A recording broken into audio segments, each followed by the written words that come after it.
Morning. I hope everybody is well this morning. Jennifer, I am very curious. I wasn't watching when you signed differentiation. So I wanted to see, that's so cool. Very interesting. Thank you.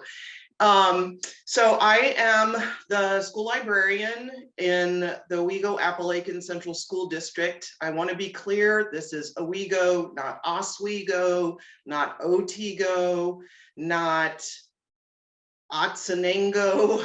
There's so many different. This is Owego. We're right above the Pennsylvania state border, about an hour south of Ithaca. And I formerly was the 9 through 12 librarian, and in the last year, I became the 6 through 12 librarian. And so it's been a big learning curve for me this year, which is good. Learning is good. So I wanted to, and this is my 19th year. I just finished my 19th year as a librarian. So it kind of blows my mind as I think through this whole process.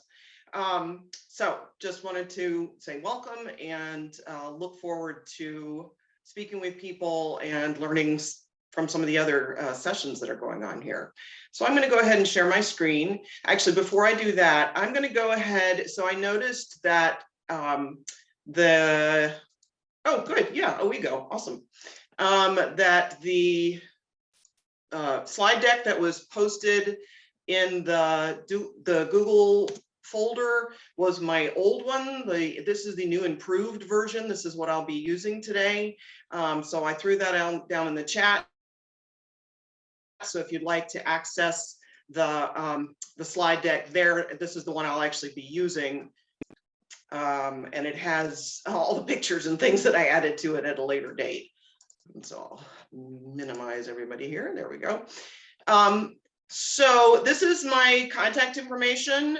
This is actually my cell phone number. So if you wanted to text me with any questions, you're welcome to do that. Here's a link to my email. Here's all my social media. And yes, I do indeed have a TikTok channel. I only have like 4 videos up there, but my middle school students talked me into starting a TikTok channel.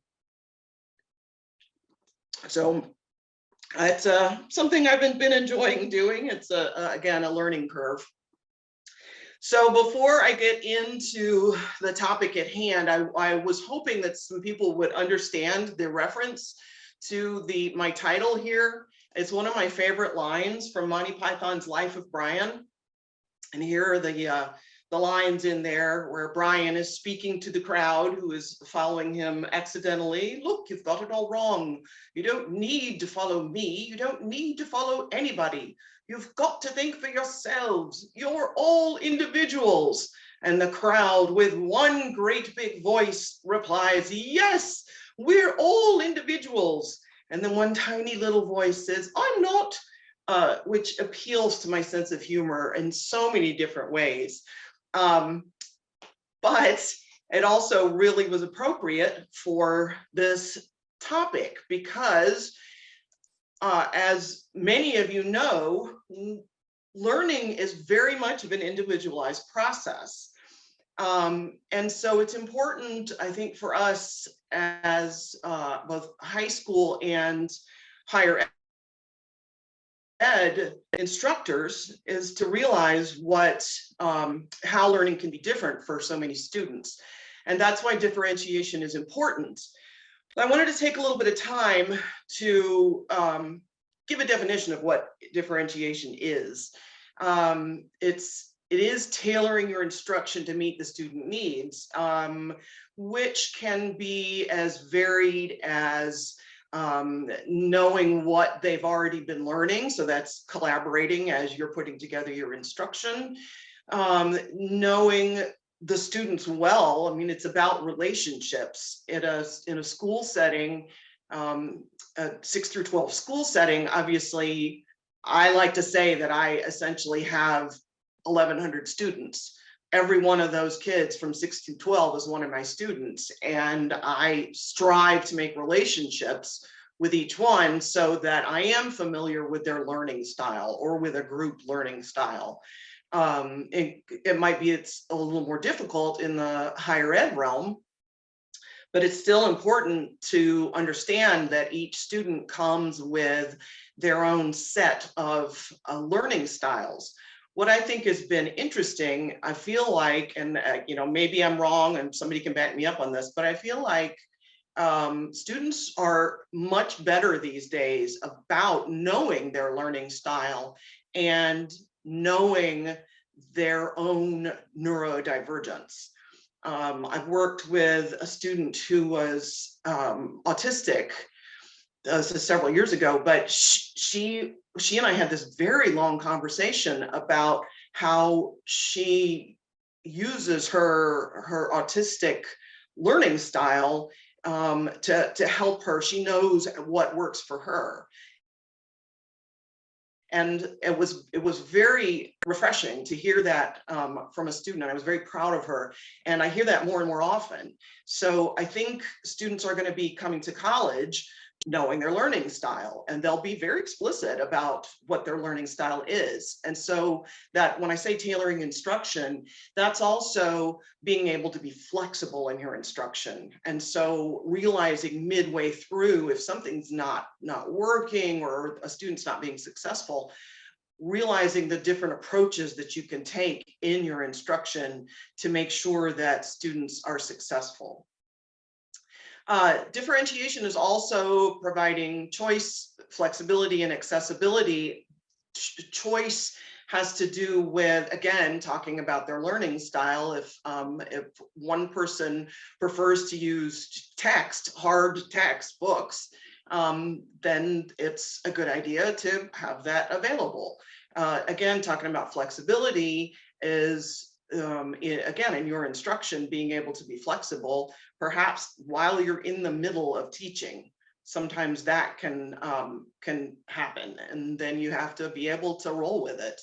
And accessibility is meaning, of course, all students can achieve learning success and can access the materials successfully. And that's part of it, is making sure that they can access the materials and clarifying with them, do you have this? Is this something that you have access to? So instructional clarity is being very deliberate in your teaching, knowing exactly where you're going, why you're going there, what materials you're going to use, and being very clear that these are the learning goals. In many schools, they're required to put an essential question up on a board or learning goals. That's probably not going to happen so much in college, but it still is important as you step forward to say, here's what we're going to be working on today. And maybe even at the end saying, here's where we were, here's where we are now. By collaborative, I mean working with both an instructor and with the student. So you're collaborating with the learner, and perhaps, if there's an instructor that you're working with, making sure that having the conversations about what to expect, what the students are going to be utilizing. Collaboration is so critical to student success. And so it's really important, and that's part of the differentiation. And I have heard differentiation referred to with this quote, the rising tide which lifts all boats. It's not just for students who might have a learning struggle or who might have an IEP. It's for all students. And so, why wouldn't you use something that's going to make all students successful? This is a link, by the way, to the Wikipedia page for this quote, which I found out is actually an aphorism that apparently John F. Kennedy, it was attributed to him, but he got it from some newspaper in New England. So I don't know, but it's a good quote, and it absolutely applies, because this is something, differentiation is something that can make all students successful. I do have a couple of links down here to a couple of good articles that you can use to get some information. Most of this is geared towards K through 12, but the second article was actually a really interesting scholarly article that I found that was about differentiation in the higher ed instruction. And it's specific to students in Denmark, I think. But it's a really interesting article, and one I would absolutely recommend that you take a look at, because it does give you that information on what differentiated instruction might look like at the higher ed level. So I would definitely say take a look at these couple of articles that are here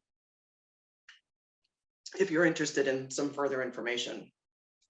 So I also wanted to clarify what differentiation is not, because boy, when I was doing the research for this, there was an editorial from Ed Week that was from like 2015, and boy, did they lambast differentiation, but not the true concept. What they were lambasting was the concept where teachers aren't trained and they're just told to just go do it and figure it out. And as we know, as educators, anytime you are trying to do something and you don't have proper training in it, you're not going to do it well, and it's not going to feel successful, and the students will pick up on that. I just wanted to be sure that it's clear when we're talking about differentiation, these are the things it's not. And there's that article that I posted at the bottom there. That's funny story. That was an article from OCM BOCES, and I think the person who's presenting opposite me right now, I think they're from OCM BOCES, if I remember correctly. What's funny is that there's no indication of who the article is by or when it was written. I tried to find where it was posted and where it came from, and couldn't find it anywhere. So if anybody knows, I'd love to give proper credit to the author. It's a good article, but again, I can't tell who wrote it or when it was written. So they're talking about individualized instruction. So yes, it's important to understand different students' learning styles, but it doesn't mean you tailor your instruction to every single different student. That will drive you absolutely up a wall. Rather, it's understanding that every student is going to be learning differently, and so providing different options, providing choice. That's going to be the key there. It shouldn't be chaotic. And by that, I mean with a teacher specifically focusing on one student or a couple of students. And boy, as those of us who work with middle school know, if you're off focusing on someone else, there's a good chance you're going to lose control of the rest of the class. So you have to understand that it should be a well-planned process, and that will make it less seeming like chaotic.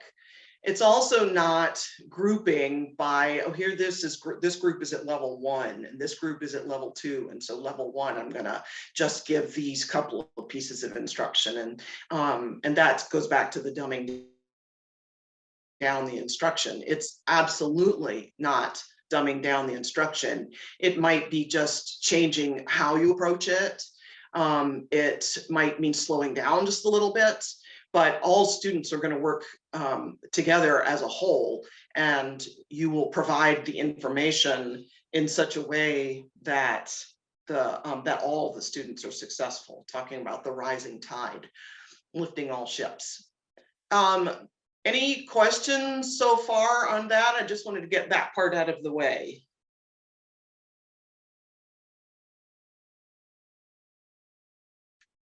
All right, I'm going to assume not. So we're going to move into kind of the meat of differentiation, especially as it applies to library instruction. So again, why is it necessary? And here's a link here to an article. I actually shared this last year in the Pillars Symposium when I talked about seniors in the college library. Library anxiety is a thing. It can be a thing for college students. It can be a thing for high school students, for middle school students. If you think of a college library, I'm thinking specifically Binghamton University, and the thing is huge, it's tall, and there's so many floors to it. If you're at an older campus, you might have a big, marble facade with columns and big steps. And you get a kid from Owego, kind of a small town, and they see that space, and that's going to be a little bit terrifying. You also think that if you've got, now I have, again, in my library 6 through 12, and sometimes the kids will say, well, the high school students will say, I don't want to be around middle school students, and the middle school students will say, I'm scared of the high school students. And so that's a thing, and that can actually prevent learning. So it's worth sort of addressing that before you get into the instruction, and that partially is creating a safe space. And it's, again, going back to relationships, building relationships with the students, figuring out some way to make your space a welcoming space and to make yourself a welcoming person. We talk about that a lot. I was just having a conversation with a teacher the other day, and he was talking about how important it is to build relationships. Honestly, I think learning is based on those relationships. How engaged a student is in you as an individual is going to also determine how engaged they are with the material. So that's part of the process, is being open, being a little goofy, being serious when you need to be serious. When I work with seniors, for example, seniors are pretty stressed. And so, my goal always with seniors is to make them more comfortable with the process and to prepare them for beyond high school. When I'm working with 7th graders, it's a totally different animal. And so again, you're, having to kind of think ahead to who you're dealing with. Okay. First step in the instructional process, I think, and I'm probably preaching to the choir on a lot of this, but if I'm not, this is going to be useful.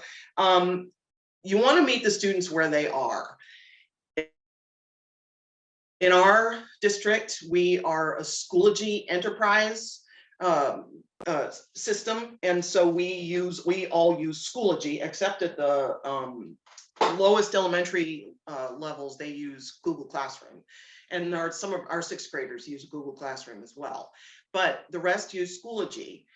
As a result, I knew it was important for me to have my instructional space be in Schoology. So that when they come in to work with me, and this includes inclusion students, sometimes I work with 811 students, they get right on Schoology. They know that's where we're going to go. They've used it a lot. They're comfortable with using it. And so it's important that they, that's where they go for their instruction. So this is an example, a screenshot of my Schoology page. I'm going to actually click, there's a link to it, but it's just for me. It's not for you. If you click on it, it'll say you don't have access to this because you're not in my Schoology. I don't mind having people join my Schoology page, but what ends up happening is you're going to get 14 million notifications, and you really don't want that. I speak from experience on this. But if you'll give me a second here. And yes, I know it's archived. I'm working on moving it over. All right, so here is my Schoology page. The nice thing about this is that I can move. What I usually do, and again, this is differentiation, is when I'm working with a group, I can move their folder all the way to the top.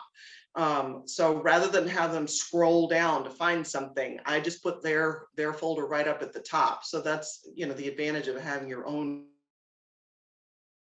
Schoology page. That way they don't have to scroll a lot. I keep the virtual library at the very top because that's the one we use most often, and we'll be looking at that in just a second. But I try to keep, as much as possible, to keep the folders very similar, so when they see it, they'll know what they're looking for. I also, you can see, have their teacher's last name in this case because they worked on different projects.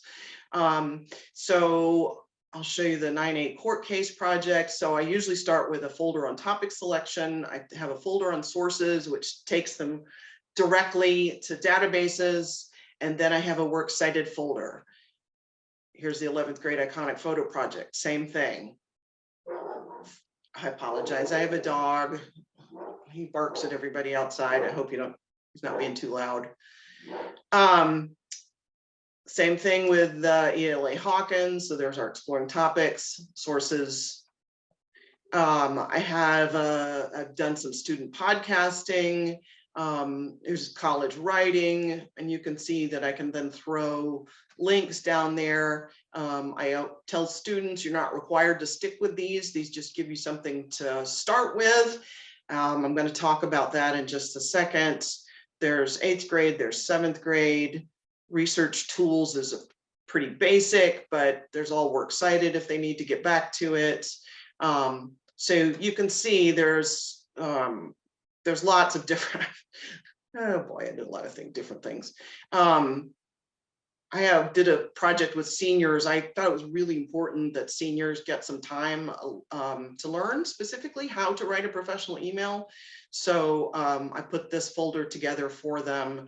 This is for seniors who are going into the military, who are going into the workforce, who are going to college.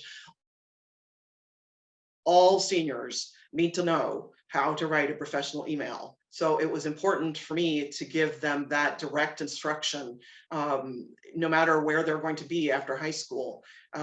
We probably all received an email from a kid that was all lowercase and said, hey, I need blah, blah, blah, and that was it. So as we probably know, a boss or a manager is not going to appreciate that kind of thing. So that was an important piece of instruction. I can also use, I don't use any of these other things that are here. The classroom teachers use those, but I do use the updates because our students all get notifications when the updates come in. So I can do book recommendations here. There was a Youth Voices contest by our local public radio station, so I could have that information there. This is the Brooklyn Public Library, their teen banned books effort, which was really pretty cool and got my students very excited about ebooks. And then just some information about research. Again, they all get notifications when I post an update. So it's great because then that's a way for me to be able to communicate with all of them as we go through.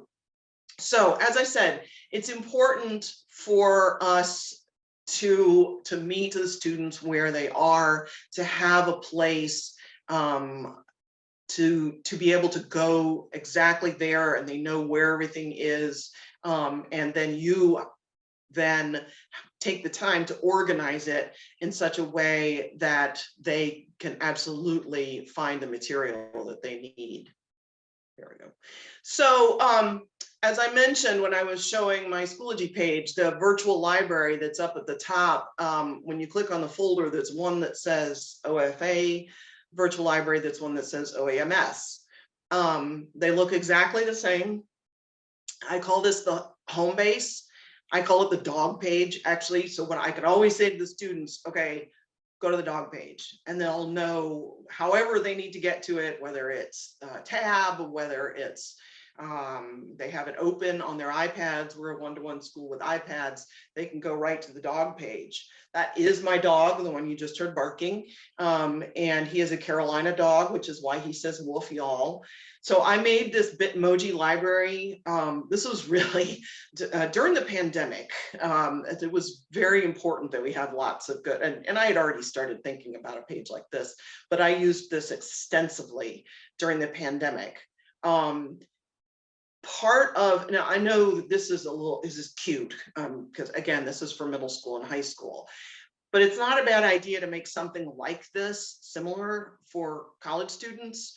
You know, you don't have to have the smiley, you don't have to have the at right in the middle, but it's something that is personal to you. You could use your school's mascot, something like that. I can't use our school's mascot because our mascot is an Indian, which, don't get me started, it's a long story, but I'm not going to put the mascot in there. But there's different ways that you can use visuals, and anything that's visual like this is going to really help all students, because they'll know where all the pieces are.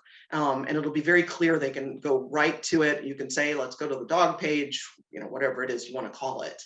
Mine is very simple. I don't have a lot on here. You know, I do have my social media down there. I guess I need to add my TikTok channel. If they click on books, they can get to information, and this is the website we're going to be looking at. And by the way, this is all live, so feel free to click around while I'm talking.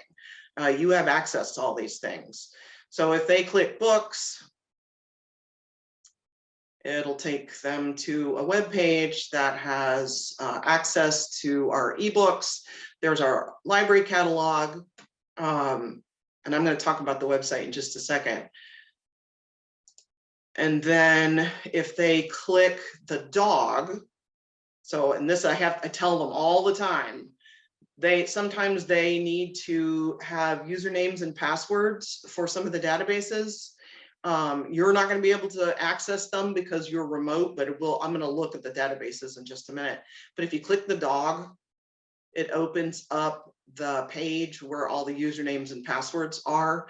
I took all of them out, no offense, but you all have access to places like this. And by the way, you all have access to Gale, just in case you didn't know that. Everybody in New York State with a New York State driver's license has access to the Gale pages that are here. So, you know, if that's something that interests you, let me know. I can give you some more information on that. If you click actually the ad, I have hidden in there a list of ways you can get access. This is especially during the pandemic, ways people could get access to local public libraries and to the New York Public Library. So again, they're just a little fun, but I always make sure that in the instruction, I say, okay, if you need to go to a website and it asks for a username and password, where are you going to find the passwords? In the dog. I have kids email me at 10 o'clock at night, where do I get the passwords? I'm like, you know where you get the passwords.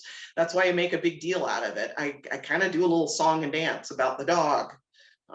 That's where the passwords are hidden. In the past, we would have handed out booklets or sheets with the passwords on it, but trying to go paperless. But again, I want to make it memorable. I want them to remember that the dog is the place. And I mean, I can, if a kid is desperate, I can always just send him the link to the page, the usernames and passwords. But I want them to learn how to do it. So, that's why it's important that it be something memorable. There's the dog. I do allow students to book appointments with me. Not that many take me up on it, but enough that it's worth it to have it. So that's why I have the You Can Book Me link there. And so I can either Zoom with a kid if they're virtual, or they can come up to the library. Usually they just say to me, can I come up fourth period? But they could also book an appointment with me if they need to, which is good.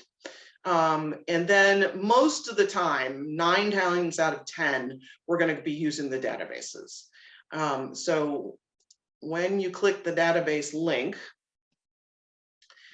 what I did when I created this page is I wanted this to look somewhat like a college library website, so that it would be something students were kind of used to seeing. So you have them, the databases, and this is all done by Gale. It's a Gale product, and I worked with Gale to create this. but it was not super difficult. It took a little bit of time, but if that's something you're interested in doing, again, let me know, and I can kind of talk you through how I started. So what it'll do is you click business, careers, education, it'll pull up the databases. And so that's similar to subject guides that I know you'll see at the college level. But then I also have, because I know what the curriculum is at my school, I know what the content areas that they're going to really need. We work very closely with TC3. We have classes that they give them college credit from TC3. And so I make sure I have a specific page that's just for college level resources and do specific explicit instruction on accessing scholarly peer-reviewed material. And all seniors will have exposure to this, no matter where they're going to be going after school. They will have an opportunity to look at OmniFile or one of these other pages. Some of the other classes use this almost exclusively. So it was important to me to have a college level resources folder. We do quite a bit of argumentative resources, research, papers. And so it was important for me to have a page that just had argumentative resources. Again, all this is open to you, by the way. I wasn't sure if you had started clicking around, but you all can look at all of this. You won't be able to get into the databases, but you can at least click around and look at how things are organized. Just to make sure that was clear. I have a specific page on works cited. When I do works cited instruction, I only have two, but the OWL at Purdue, very important. And I use MyBib. If you had Noodle tools, some of you might have Noodle tools, that's something that you could put in there. You know, I think keeping it simple is really important. That's another example of differentiation, keeping it simple. Don't give them too many options. That's going to be important. There's the books page that we were just looking at a moment ago, audio and video material. This is how they can access audiobooks. We have Swank, and so that's for teachers only. If you're not familiar with Swank, we love Swank. And Sounds Abound. We also have Sora for Overdrive. I do explicit instruction with Sora in the books. I have more information there. They can also do this power search. That's only going to search the Gale materials. That's this right here. But sometimes it's good to start there. So it's important to have all that information in front of them as they go through. Any questions on this part, on the instruction? I see a couple things in the chat, but I'm assuming those are just informational. Okay. So that's basically how I set up, and that's how I use my instruction and the processes I go through. Again, these are all parts of differentiation, is having your instructional materials easily accessible. So that's why I have the page that's like this, and it might be worth taking some time, having it be less text-based and more visual-based. Again, when we're looking at the Gale pages, you can see there's the colors and the boxes, and those kind of things really, really do make a difference. It's going to help all the students. So you finish your instruction. How do you know that they got it? That's part of assessment. In classroom instruction, assessment often means a final product. That's your summative assessment. that's not going to happen as much in library instruction, although I'm going to tell you guys, I attended a conference in Savannah that was about the first year library experience. I presented a session there, and I attended a session that was on analyzing student bibliographies. And this was at college level. And at first I was like, okay, right, that's gonna, yeah. But then as they started talking about that, it was brilliant.